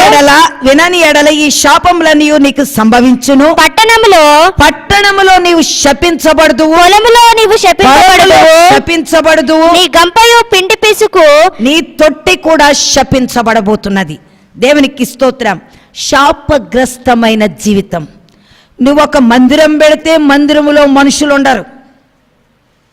నువ్వు ఒక మందిరములో పని చేస్తే మందిరంలో నీకెవరు కనపడరు. శాపగ్రస్తమైన జీవితం ఇది. దేవునికి స్తోత్రం. అందుకే అన్నాడు, అక్కడున్న ప్రజల్లో ఏం లేదు, రక్షణ లేదు, శాపగ్రస్తులు వీళ్ళు. అందుకే ప్రతిదీ నువ్వు అడుగు పెట్టిన ప్రతి స్థలము శాపగ్రస్తంగా. నీ పాస్టర్లు చెప్పినట్టు దీవించు నడుము ఇరిగిపోద్ది ఒక్కొక్కరికి. ఎంతవరకు దీవెన మీద ఆశయం ఉంది కానీ ఒక పక్క శపించబడతామన్న సంగతి మనకి తెలీదు. మనకెప్పుడు దీవెనండి. యేసు ప్రభులో ఉన్న వాళ్ళందరికీ దీవెనలు, ఆశీర్వాదాలే. నీవు ఆయన ఆజ్ఞ చేయకపోయినా, ఆయన చిత్తాన్ని నెరవేర్చకపోయినా, నువ్వు మందిరంలో కూర్చుని ఎలాంటి పాపము జరిగించినా నీకేం కావాలి? ఆశీర్వాదాలు, దీవెనలు. ఎక్కడి నుంచి వస్తాయి నీకు? ఎక్కడికి వెళ్తే అక్కడ అడుగు పెడితే శాపమే. నీ పాపం నిన్ను వెంటాడుతుంది, నీ శాపం నిన్ను వెంటాడుతుంది. అందుకే వాక్యం ఈరోజు మనతో హెచ్చరిక చేసి మాట్లాడుతూ వస్తున్నది. దేవునికి స్తోత్రం. ఇంకేమంటున్నాడు? నీ గర్భఫలము నీ భూమి పంట నీ ఆవులు నీ గొర్రె మేకల మందలు శపింపబడును. నీవు లోపలికి వచ్చినప్పుడు శపించబడదు, వెలుపలికి వెళ్ళినప్పుడు శపించబడదు. నీవు నన్ను విడిచి చేసిన నీ దుష్కార్యముల చేత నీవు హతము చేయబడి వేగముగా నశించు వరకు నీవు చేయబూనుకొను కార్యములన్నిటి విషయములోను యెహోవా శాపమును కలవరమును గద్దింపును నీ మీదికి తెప్పించును. దేవునికి స్తోత్రం. మొత్తం మీరు ఇంటికి వెళ్ళి చదవండి. ఇందులో అన్నీ కూడా శాపమే ఉంటాయి. ఈరోజు దేవుని వాక్యం చెప్తుంది, ఎవరైతే దేవుని మాట వినకుండా అన్నీ కూడా దేవుడు సిలువలో ఏం చేశాడంట? సిలువలోను శీలేసేసి టపటపా కొట్టేశాడు. ఇంకా మీకు ఎప్పుడు శాపగ్రస్తమైనది మీ జీవితంలోకి ఇక రాదు అని. హల్లెలూయా. దేవునికి స్తోత్రం. ప్రియులారా, అయితే నువ్వు విచ్చలవిడిగా తిరుగు, నీ ఇష్టానుసారంగా తిరుగు, నీకు నచ్చినోడితోటి వెళ్ళిపో, నచ్చిన దానితో వెళ్ళిపో, నీకే శాపము ఉండదు. దీవెనే, నీ ఇళ్ళంతా దీవెనే. జాగ్రత్త పడు. దేవుని ఆజ్ఞను నెరవేర్చక, దేవుని చిత్తానుసారంగా నడవక, నీ ఆలోచన చొప్పున నువ్వు నడిచి నీకిష్టమైన మార్గాలు నువ్వు ఏర్పాటు చేసుకుని నడిస్తే నీకు దీవెనే, శాపం అన్నది ఎప్పుడూ కలగదు. సహోదరుడా జాగ్రత్త. నీ పిండు పిసికి తొట్టె కూడా శాపగ్రస్తమైనది. నువ్వు తినేది శాపగ్రస్తమైనది. ఎందుకంటే పాపముతో తింటున్నావు, దాన్ని శపించబడిన దాన్ని తింటున్నావు. అందుకే వాక్యం మనతో ఈరోజు హెచ్చరిక చేస్తుంది. మనోవిలాపము, మహా దుఃఖము, రోదన. ఇప్పుడు నువ్వు తిన్న తిండి కాదు, కట్టిన బట్ట కాదు, జరగబోయేదేంటో గ్రహించు. అందుకే వాక్యం నీకు నాకు కూడా ప్రత్యేకముగా హెచ్చరిక చేసి మాట్లాడుతుంది. మొత్తం అంతా చదవండి. దేవుడు 2 పాపాలు మన నుంచి దూరం చేశాడు. ఏంటది? జన్మ పాపము, కర్మ పాపం. అంటే ఆజ్ఞలు వినకపోయినా కూడా పర్వాలేదన్నాడు. అవునా కాదా? 2 ఆజ్ఞలు కొత్త నిబంధనలో ఇచ్చాడు. ఏంటయ్యి? నీ పూర్ణ మనస్సు, పూర్ణ ఆత్మ, పూర్ణ శక్తి, పూర్ణ బలము, పూర్తిగా అన్నాడు. పూర్తిగా ఇచ్చావా? చటా కొంత ఇచ్చావా? దేవునికి స్తోత్రం. ప్రియులారా, ఆలోచన చేయి. నిన్ను వలె నీ పొరుగువాన్ని ప్రేమించన్నాడు. అవతలోడు బాధపడుతుంటే చూడగలుగుతున్నామా లేదా? ఇవన్నీ కూడా ఎక్కడ చేసావు? ఎక్కడుంది ఆజ్ఞలు? ఆలోచన చెయ్యి. ఏది నీ పూర్ణం ఎక్కడిచ్చావు? ఏమీ ఇవ్వలేదు, ఏమీ చేయలేదు. మా దేవుడు మమ్మల్ని సిలువలో అన్నీ కొట్టిపడేశాడు. మమ్మల్ని తాగమన్నాడు, తందనాలు ఆడమన్నాడు, ఎంజాయ్ చేయమన్నాడు, క్లబ్బులకి వెళ్ళమన్నాడు, పబ్బలకి వెళ్ళమన్నాడు, మేము ఎక్కడికి వెళ్ళినా కూడా మమ్మల్ని క్షమిస్తానన్నాడు. ఎదవ కోరికలు, ఆశలు ఎక్కువైపోయి గొరికెంత తోక ఇంటి. దీని స్టైల్ ఎంత?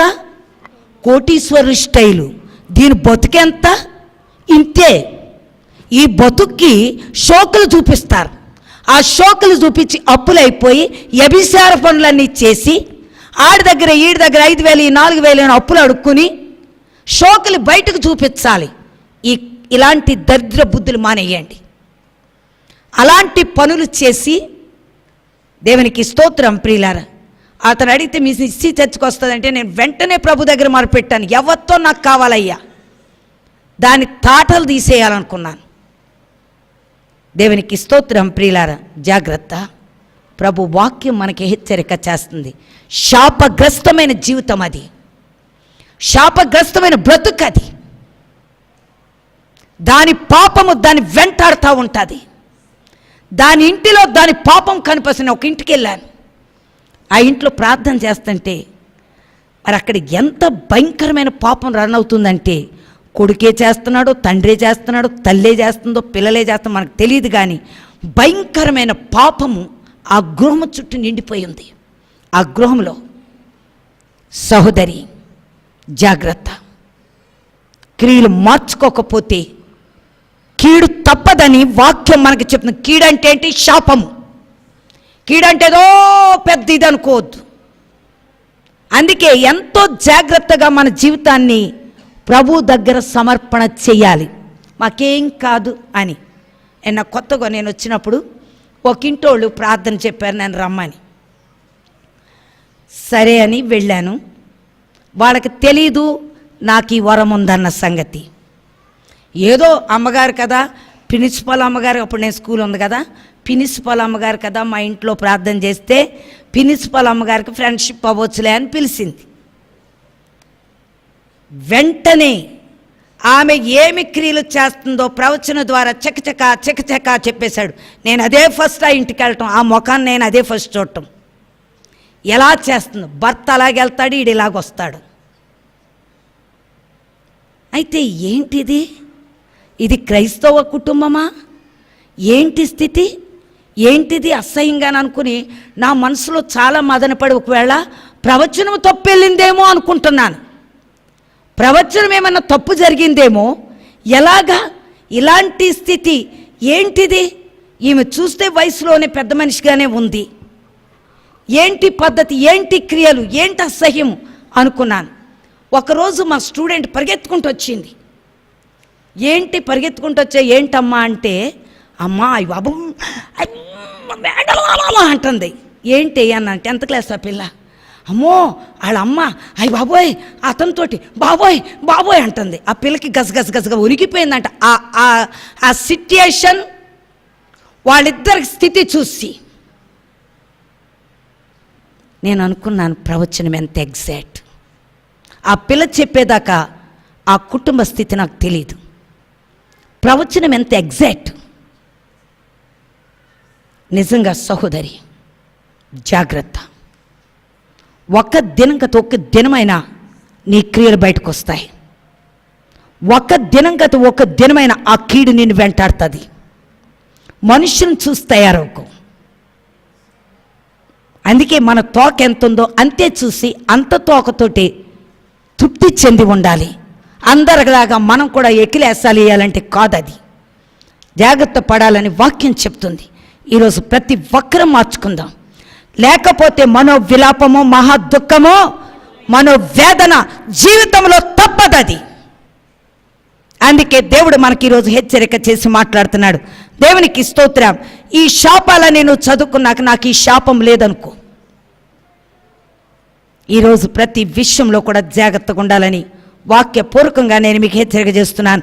29వ అధ్యాయం 20 నుంచి చూద్దాం చూడండి. అయితే యెహోవా వారిని క్షమింపనొల్లడు, అట్టివాడు మీలో ఉండిన ఎడల. అయితే యెహోవా వారిని క్షమింపనొల్లడు, అట్టివాడు మీలో ఉండిన ఎడల. అట్టివారు మీలో ఉండిన ఎడల నిశ్చయముగా యెహోవా కోపమును ఓర్మియు ఆ మనుషుని మీదికి పొగరాజును ఈ గ్రంథములో వ్రాయబడిన శాపములన్నీ వానికి తగులును. యెహోవా అతని పేరు ఆకాశము క్రింద ఉండకుండా తుడిచివేయబోతున్నాడు. హల్లెలూయా. ఈ గ్రంథములో ఇవి రాసి లేవా? దేవుని స్తోత్రం. చూడండి ప్రకటన గ్రంథము 22వ అధ్యాయము 18 నుంచి చూద్దాం చూడండి.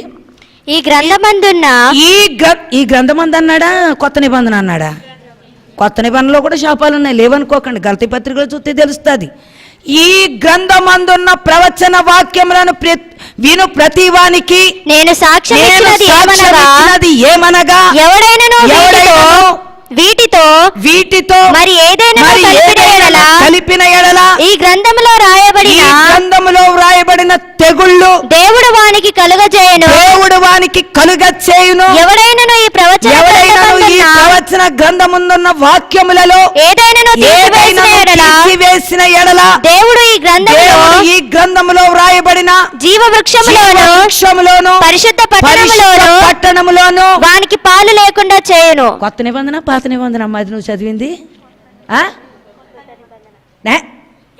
ఇవన్నీ ఎక్కడున్నాయి? కొత్త నిబంధనలో లేవు.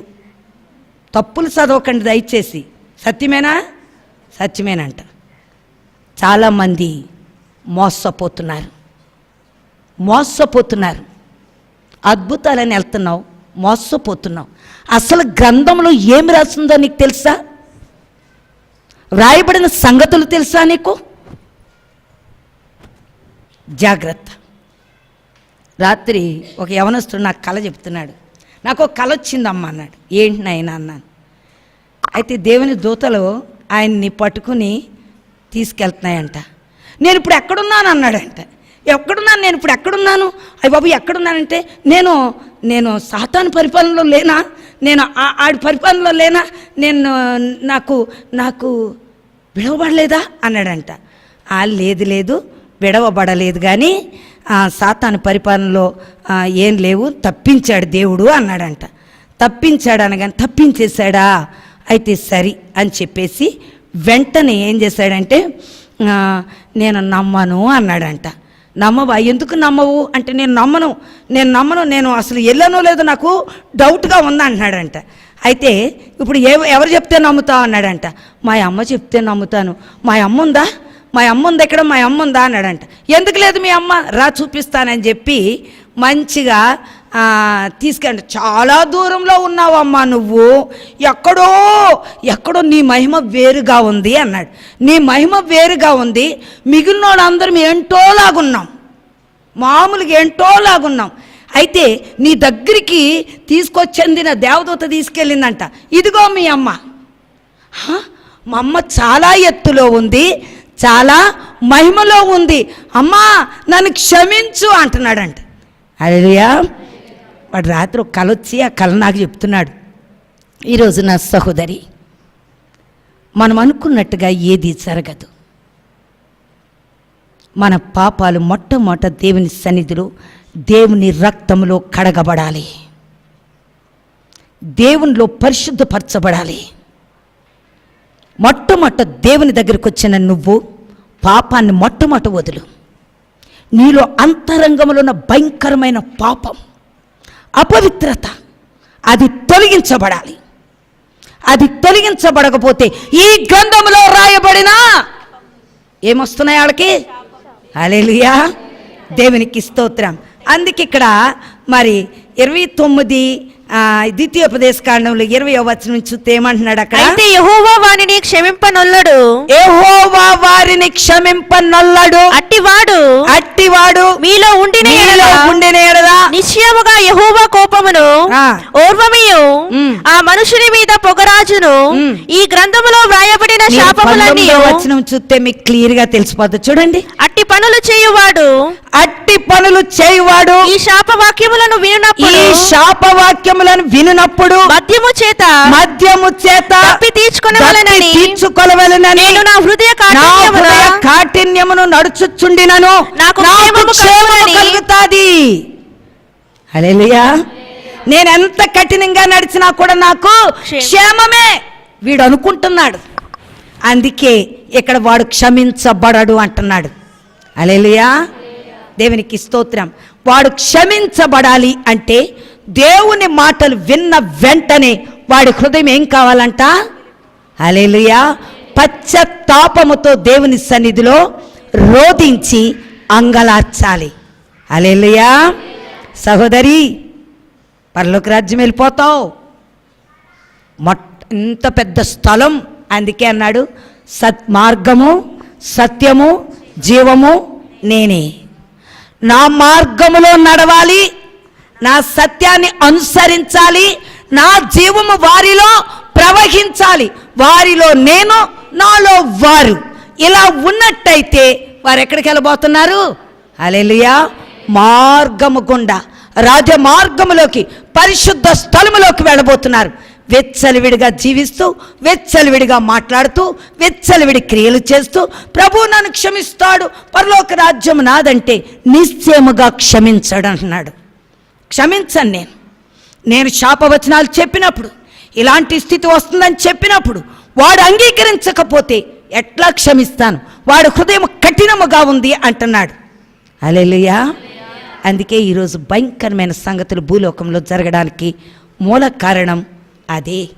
దేవునికి స్తోత్రం. ఇంకా చూద్దాం, యెషయా 24:6 వచనం చూద్దాం. అయి తర్వాత మీరు చదువుకోండి, వదిలేసాను. యెషయా 24:6. శాపము దేశమును నాశనము చేయుచున్నది, శాపము దేశమును నాశనము చేయుచున్నది, దాని నివాసులు శిక్షకు పాత్రులై ఉన్నారు. దేశ నివాసులు కాలిపోయిరి, శేషించిన మనుషులు కొద్దిగానే ఉన్నారు. కొద్దిగా, అసలు నిజంగా దేవునిలో ఉన్న వాళ్ళంట కొద్దే. హల్లెలూయా. అమ్మా, మన అందరం పరలోక రాజ్యానికి ఒక్క కాళ్ళు చేతులు పట్టుకుని వెళ్ళిపోతాం మనందరం. ఎందుకు తెలుసా? ఏ పాపము మనలో లేదు. ఎప్పుడైతే సిలువు పెట్టేశాడో, ముళ్ళ కిరీటం పెట్టేసుకున్నాడో, నువ్వు చేసిన ఆలోచనలు తలంపులన్నీ కొట్టేశాడు, నీ చేత్తో చేసిన పాపాలన్నీ తీసేశాడు, అంత నీతే. ఇక పరిశుద్ధతే. నువ్వు ఎన్ని పనికి మాలిన కథలు చేసినా పరిశుద్ధురాలివే, పవిత్రురాలివే, మోసపోకు. అందుకే ఈ గ్రంథ వాక్యము చదివి ఏం చేయాలి? గ్రంథములో రాయబడిన శాపములన్నీ వాని మీదకి వస్తాయంటున్నాడు. దేవునికి స్తోత్రం. ప్రవచన వాక్యం విను ప్రతి వానికి నేను సాక్ష్యం ఇచ్చినది ఏమనగా, ఎవడైనను వీటితో మరి ఏది కూడా కలపడానికి వీల్లేదు, తీయడానికి కూడా వీల్లేదు. నీ పాపం తీశాడు, నీ జన్మ నీ కర్మ పాపం రెండు తీశాడు. ఆ మరణపు ముళ్ళు అక్కడే ఉంది, దాన్ని లాగేశాడు. ఇప్పుడు నువ్వు నడవవలసినది మహిమ మార్గములోకి, క్రీస్తు మార్గములోకి నడవాలని దేవుడు కోరుకుంటున్నాడు. 43వ అధ్యాయం 28వ వచనం చూద్దాం. 43. కావున నేను ప్రతిష్ఠితులుగా నీ ప్రధానులను అపవిత్రపరిచితిని, యాకోబును శపించితిని, ఇశ్రాయేలును దూషణ పాలు చేసితిని. కావున నేను ప్రతిష్ఠితులకు నీ ప్రధానులను అపవిత్రపరిచితిని, యాకోబును శపించితిని, ఇశ్రాయేలును దూషణ పాలు చేసి తిని. ఎవరు చేశారు ఇవన్నీ? దేవునికి స్తోత్రం. ప్రతిష్ఠితులైన ప్రధానులను కూడా దేవుడు ఏం చేశాడంటే అపవిత్రంగా మార్చేశాడంటే, ఎందుకంటే వారి క్రియలు, దేవుని మాట వారు వినరు కనుక, దేవుని తట్టు వారు చూడరు గనుక, దేవునికి ప్రతిష్ఠించబడిన వారు కూడా అపవిత్రపరచబడ్డారు. హల్లెలూయా. సహోదరి, ఈ మధ్యాహ్న కాలము దేవుని మాట పెడచెవిని పెట్టకు. రాకడ సమీపంగా ఉంది. ఎన్ని రోజులుందో రాకడకు మనకు తెలియదు. ఈ రాత్రి వస్తుందో, రేపు వస్తుందో, ఎప్పుడు వస్తుందో, ఎప్పుడు జరుగుతుందో మనకు తెలియదు.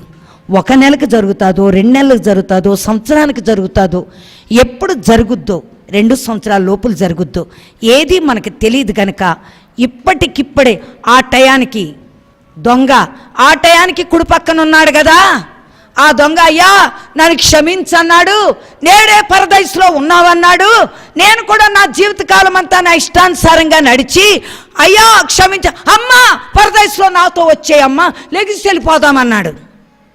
ఇది ఎత్తబడు గుంపు, శిలువ పక్కన ఉన్న మాటలు కాదు, ఇది ఎత్తబడు గుంపు. అది ఎప్పుడు జరుగుద్దో ఎవ్వరికీ తెలీదు. 5గురు మేం పండుకుని ఉంటే నేను ఒక్కదాన్ని ఆ మాట విన్నాను, జరీలనే మాట నాకొక్కదానికి వినపడ్డది. నిజంగా అదే ఆఖరి దినమైతే ఒక్కదాన్ని ఎత్తబడుదును, 4 విడవబడుదురు. కనుక ఆ స్వరము వినడానికి మొట్టమొదట నీ ప్రవర్తన సెట్ చేసుకోవాలి. నీ క్రియ, నీ జీవితం మార్చుకుని ప్రభు తట్టు తిరగాలని దేవుడు కోరుకుంటున్నాడు. దేవునికి స్తోత్రం. చూద్దాం. ఇర్మియా 29వ అధ్యాయం 19 నుంచి చూద్దాం. ఇర్మియా 29:19 నుంచి. కనుక నేను ఖడ్గము చేతను, క్షామము చేతను, తెగులు చేతను, కనుక నేను ఖడ్గము చేతను, క్షామము చేతను, తెగులు చేతను వారిని హింసించుచు రాజ్యములన్నిటిలో వారిని ఇటు అటు చెదరగొట్టుదును. నేను వారిని తోలివేయు జనులందరిలో శాపాస్పదముగాను విస్మయ కారణముగాను అపహాస్యాస్పదముగాను ఉండునట్లును వారిని అప్పగించునని యెహోవా సెలవిచ్చుచున్నాడు. నేను యెరూషలేములో నుండి బబులోనునకు చెరగొని పోవువారలారా, మీరందరూ యెహోవా ఆజ్ఞను ఆలకించుడి. మీరు దేవుని మాట ఆలకించండి. దేవునికి స్తోత్రం. అందుకే దేవుడు మనతో మాట్లాడుతున్నాడు. వారు విననొల్లని వారై నేను పెందలకడే లేచి ప్రవక్తలైన నా సేవకుల చేత వారి యొద్దకు పంపిన నా మాటలు వారు ఆలకించటం లేదంట. ఇప్పుడు దేవుడు మాట్లాడుతున్న ఈ మాటలు ఆలకించకుండా నువ్వున్నట్టయితే ఖడ్గము చేత, క్షామము చేత, తెగులు చేత ఎక్కడున్నా హింసించబడబోతున్నావు. ఇది ఉట్టి మాట కాదు. ఇప్పుడు క్షామం ఉందా దేశంలో? ఖడ్గముందా? దేవుని స్తోత్రం. తెగులుందా? ఎబోలా ఒక తెగులు ఆఫ్రికా ఖండాన్ని పట్టుకుంటే స్వైన్ ఫ్లూ మనల్ని పట్టుకుంది, మన దేశాన్ని పట్టుకుంది. ఒక్కొక్క దేశంలో ఒక్కొక్క పరిస్థితి. అదే సిరియా, ఇరాక్లో చూస్తే ఖడ్గము టక టక టక టక చంపేస్తుంది. అక్కడున్న ISI వాళ్ళు ఖడ్గము లాంటి వాళ్ళు. దేవుని స్తోత్రం. కల్దీలు వాళ్ళు. నిన్నటి దినాన్ని కూడా ఒక మెసేజ్ వచ్చింది ఏంటంటే సౌత్ ఇరాకే కదా అది, సౌత్ ఇరాక్లో 1 గంటలో క్రిస్టియన్స్ అందరినీ సాఫ్ చేయబోతున్నామని, అందరినీ పీక్కోసేస్తామని. వెంటనే నా దగ్గరికి కూడా మెసేజ్ వచ్చింది. దేవునికి స్తోత్రం ప్రియులారు. ఈరోజు వాక్యం మనతో చెప్తుంది ఆయన ఉగ్రత. మనుషులు నా రెండో కూతురు మా శైలజ అడుగుతుంది, మమ్మీ వీళ్ళందరూ దేవుని నిమిత్తములో పీకులు కోసేస్తున్నారు కదా, పరలోక రాజ్యం వెళ్తావంటారా అని అడుగుతుంది నన్ను.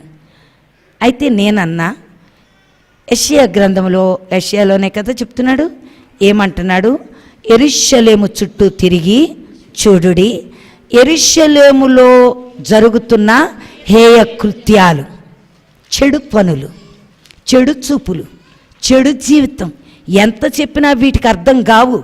బుడుక్కున అటు ఇటు చూసుకుంటూ మైమరిచిపోతుంటారు. ఇలాంటి చెడ్డ క్రియలు, అపవిత్రమైన క్రియలు వీళ్ళు జరిగించడం. ఎక్కడ జరిగిస్తున్నారు? బయట జరిగిస్తున్నారు, మందిరంలో జరిగిస్తున్నారు, వెలుపట లోపట. 2 ఇంట్లో జరిగిస్తున్నారు, మందిరంలో కూడా జరిగిస్తున్నారు. 2 రకాలుగా క్రియలు ఉన్నాయి. అందుకే కరుణ కటాక్షము లేకుండా, ఆ ముద్రుంటే తప్పించండి, కరుణ కటాక్షము లేకుండా పసిపిల్లలు, పసిపిల్లలు ఏం చేస్తారు? ఆడు హతసాక్షులేనా? నువ్వు చేసిన దాన్ని బట్టి నీ బిడ్డల్ని, పసిపిల్లలు మొదలుకొని వృద్ధుల వరకు, స్త్రీలే కాదు పురుషులే కాదు, అందరినీ కూడా ఏమంటున్నాడు? హతము చేసేయండి. ఇదైతే నాకు తెలుసమ్మా, మిగిలింది నాకు తెలియదు అన్నాను.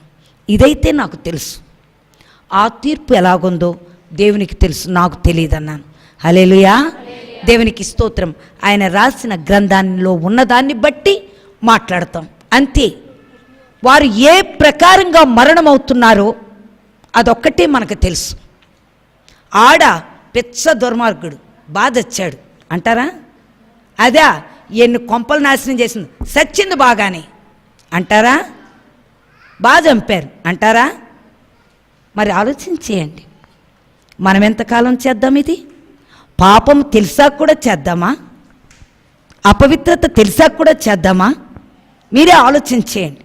దేవునికి స్తోత్రం ప్రియులారా. దేవుని వాక్యం ఇది, జాగ్రత్త. దేవుని వాక్యానికి వాళ్ళు భయపడలేదు, కానీ వాళ్ళకొచ్చిన పరిస్థితి అది ఇంకా నేను మీకు చూపించలేదు. ఎందుకంటే ఇప్పుడు సమయం అయిపోద్ది, ఒక గ్రంథం గురించే మాట్లాడుతున్నాను కాబట్టి వారికి వచ్చిన కీడేంటో, ఎలాంటి భయంకరమైన స్థితి వాళ్ళు భరించారు అందులో తర్వాత రాయబడింది. తర్వాత జరిగింది కూడా వాళ్ళకి. దానియేలు 7:10 నుండి చూద్దాం. దానియేలు 7:10. అగ్ని వంటి ప్రవాహము ఆయన యొద్ద నుండి ప్రవహించుచుండెను, వేవేల కొలది ఆయనకు పరిచారకులుండి. అగ్ని వంటి ప్రవాహము ఆయన యొద్ద నుండి ప్రవహించుచుండెను, వేవేల కొలది ఆయనకు పరిచారకులై ఉండిరి. కోట్ల కొలది మనుషులు ఆయన ఎదుట నిలబడిరి. తీర్పు తీర్చుటకై గ్రంథములు తెరవబడెను. అప్పుడు నేను చూచుచుండగా ఆ కొమ్ము పలుకుచున్న. స్తోత్రం ప్రియులారా. వీళ్ళకి ఏం జరుగుతుందంట? తీర్పు. గ్రంథాలు విప్పబడ్డాయి. అందుకే వెలపట రోపట ఏమి రాయబడి ఉన్నదో అవన్నీ కూడా ఎక్కడికి రాబోతున్నాయి? తీర్పులోకి రాబోతున్నాయి. అందుకే జాగ్రత్త. నువ్వు అనుకుంటున్నావు ఇప్పుడు నేను చేసిన కథలన్నీ ఏముందలే, అవి ఏమి కాదు, ఉట్టిగా అలాగే వెళ్ళిపోతాయి. మనుషులైతే చూడలేదుగా, నేనైతే జరిగిస్తున్నానుగా అనుకుంటున్నావా? అయితే ఈరోజు దేవుడు మాట్లాడుతున్నాడు. నువ్వు ఎలా జరిగిస్తున్నావో ఏ మనిషి చూడకపోయినా ఒక గ్రంథంలో అయితే నువ్వు లిఖించబడి ఉంది. ప్రతిదీని నీకు జరగబోయేది మనోవిలాపము, మహాదుఃఖము, మరోదన. ఈ 3 నీ జీవితానికి చుట్టుకున్నాయని వాక్యం ఈరోజు మనతో హెచ్చరిక చేస్తూ వస్తున్నది. ప్రకటన 20:12 వెళ్దాం. ప్రకటన 20:12. మరియు గొప్పవారేమి కొద్దివారేమి మృతులైన వారందరూ ఆ సింహాసనము ఎదుట నిలువబడి ఉంటట చూచి తిని. దేవునికి స్తోత్రం. మరియు గొప్పవారేమి కొద్దివారేమి మృతులైన వారందరూ ఆ సింహాసనము ఎదుట నిలువబడుట చూచి తిని. అప్పుడు గ్రంథములు విప్పబడెను మరియు జీవ గ్రంథమును వేరొక గ్రంథమును విప్పబడెను. ఆ గ్రంథమందు వ్రాయబడి ఉన్న వాటిని బట్టి తమ క్రియల చొప్పున మృతులు తీర్పు పొందిరి. హల్లెలూయా. దేవునికి స్తోత్రం. చూసారా, 2 గ్రంథాలు అక్కడ ఉన్నాయి. ఒకటి జీవ గ్రంథము. జీవ గ్రంథములో పేరుంటేనేమో సాతాను పరిపాలన నుండి తప్పించుకుంటావు, మధ్యాకాశానికి వెళతావు. జీవ గ్రంథములో పేరు లిఖించబడకపోతే దేవునికి స్తోత్రం, మరి యొక్క గ్రంథములో నువ్వు చేసిన క్రియలన్నీ కూడా అందులో ఉన్నాయి కనుక అవి మంచివి చేసావో చెడ్డవి చేసావో దానికి కలిగిన తీర్పు అందులో రాయబడి ఉంది. హల్లెలూయా. ఈరోజు నా సహోదరి సహోదరుడా, మంచి క్రియలు చేసి పాప క్రియలను మూత వేస్తామనుకుంటాం. ఇవన్నీ నీతి క్రియలు. ముసలోళ్ళని, మొక్కోళ్ళని, విడోల్ని వాళ్ళకు ఒక పెద్ద ఇది పెట్టి అందులో చేర్చుకుని కథలు ఆడుకుంటా డాన్సులు ఆడుకుంటా ఇవి కాదు. ఈ క్రియలన్నీ జరిగించుకుంటూ నీతి క్రియలు అంటారు వాటిని. ఆ నీతి క్రియలు చేస్తూ పాప క్రియలను ఏం చేస్తారు వీళ్ళు? మోతేద్దాం అనుకుంటారు. జాగ్రత్త. ముందు పాప క్రియలు పోవాలి, తర్వాత నీతి క్రియలు. హల్లెలూయా, హల్లెలూయా. అందుకే జాగ్రత్త పడదాం, బహు జాగ్రత్త. దేవుని వాక్యం ఈరోజు మనతో హెచ్చరి. నాకు రిప్రజెంటేటివ్ని పంపించారు ఈరోజు. ఎలాగైనా అమ్మగారిని మా దగ్గరికి తీసుకుని, నేను వాళ్ళందరికీ 50 లక్షలు ఇస్తాను, మన అమ్మగారు వస్తే ఇంకా ఎక్కువ విలువ. హల్లెలూయా. జాగ్రత్త నా సహోదరి. జీవం గల దేవుని పిల్లలం మనం. డబ్బుకి, పనికి మాలిన క్రియలకి లొంగిపోయే వాళ్ళం కాదు. అలాంటి కొల్లలు పంపుతాడు కావాలి అంటే మరొక రూపంలో మన దగ్గరికి వచ్చేస్తాయి. అలాగే కావాలా మనకి? దేవునికి స్తోత్రం. జాగ్రత్తగా అండు. ఒక్కొక్కసారి ఒక ఆమె ఉపవాస ప్రార్థన చేస్తుంది. ఏమని? స్థలాలు కొనుక్కుంటుంది. ఆ స్థలాలకి రిజిస్ట్రేషన్ కాలేదు కాబట్టి తను మరి ఎక్కడది జడ్జి దగ్గరికి వెళ్ళి హైకోర్టులో సంతకం పెట్టించుకోవాలి. ఇప్పుడు మనకి స్థలాలు ఈ పార్ట్స్ చేయాలి అంటే హైకోర్టు జడ్జితో అధికారం. కొన్ని ఎకరాలు ఉన్నాయి, చాలా ఎకరాల పొలాలు. వాళ్ళు ఓకే చేస్తేనే కానీ అది అవ్వదు. ఆడు చేయట్లేదని ఉపవాస ప్రార్థన పెట్టింది. క్రైస్తవురాలు హెబ్రోన్ చర్చికి వెళ్తుంది. అప్పుడు నన్ను తీసుకెళ్లారు ఉపవాస ప్రార్థన. ఎందుకంటే ఎవరు చెప్పలేదు నాకు. అక్కడికి వెళ్ళాక ప్రభు చెప్పారు, నువ్వు ఇక్కడ అన్నం తినకూడదని. అన్నం నువ్వు తినొద్దు ఇక్కడ. ప్రభువా ఏంటి నాయన? అది దురాశపర్రాలు, దాని స్వార్థం కోరి చేస్తుందని. దేవునికి స్తోత్రం. అడిగితే అప్పుడు చెప్పారు, ఇదండి మాది అని. దేవునికి స్తోత్రం. సహోదరి జాగ్రత్త. క్రియలు సెర్చ్ చేసుకుందాం, జీవితాన్ని సెర్చ్ చేసుకుందాం. ఏదో భక్తులకి ఏదో చేసేసి మేము మంచి అనిపించుకుందాం అనుకోకు. దేవుని ఉగ్రతను మాత్రం తప్పించుకోలేం. అందుకే వాక్యం మనతో హెచ్చరిక చేస్తుంది. ప్రకటన 3:5 చూద్దాం. 3:5.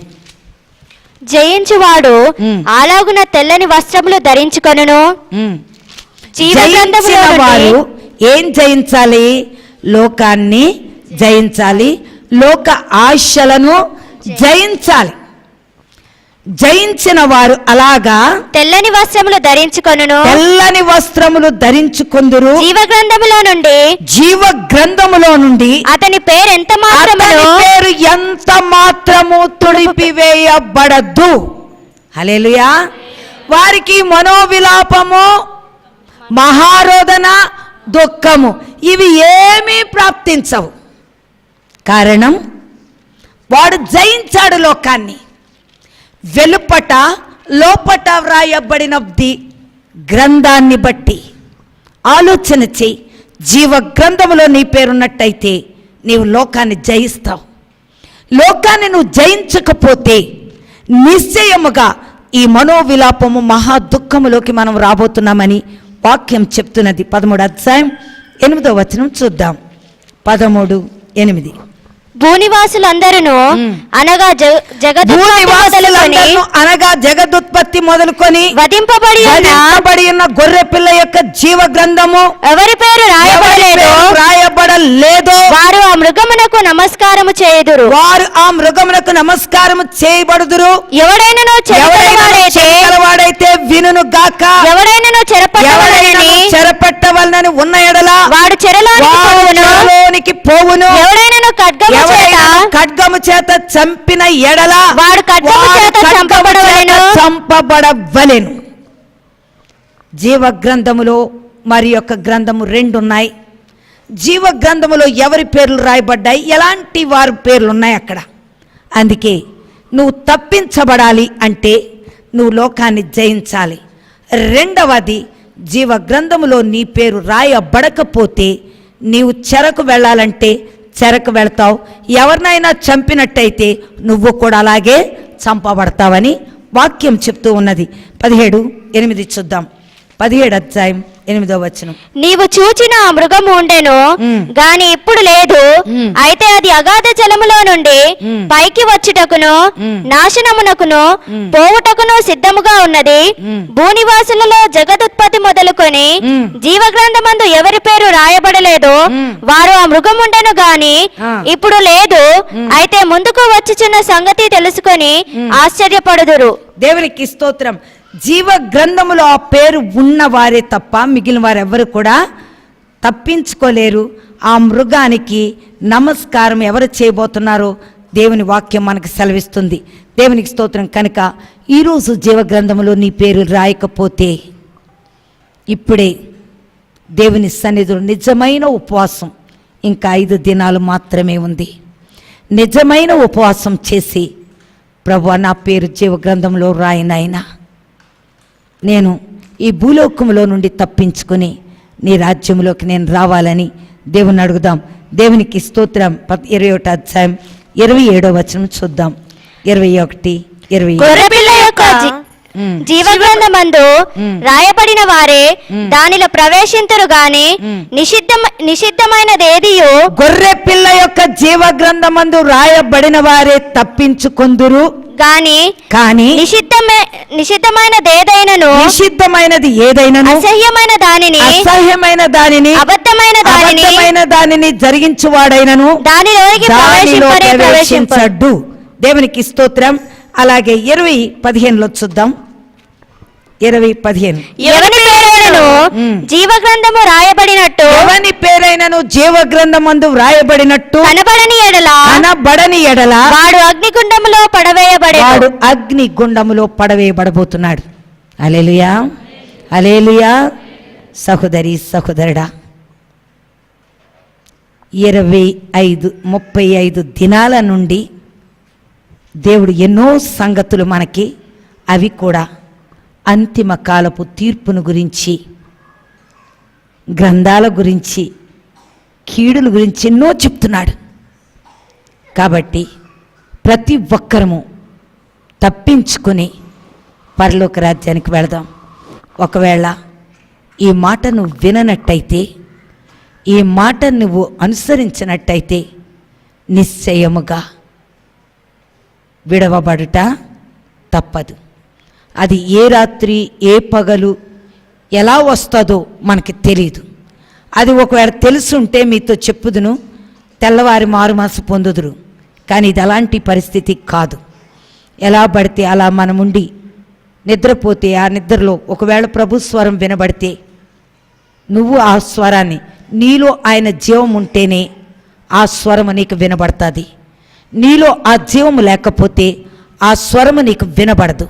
ఆ స్వరము వినబడకపోతే నువ్వు విడిచిపెట్టబడతావు.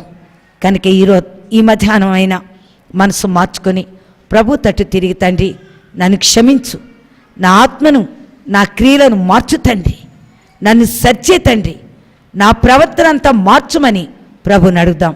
సహోదరి సహోదరుడా, ఆ పాపాన్ని తీసేద్దాం, ఆ అపవిత్రత తీసేద్దాం. ఏది ఆయన దృష్టిలో కనబడకుండా ప్రతి పాపము, ప్రతి అబద్ధము, ప్రతి మోసము అన్నీ కూడా ప్రభులో తీసేసి సంపూర్ణులు అవడానికి ప్రయత్నం చేద్దాం. ప్రతి ఒక్కరు మోకరిద్దాం.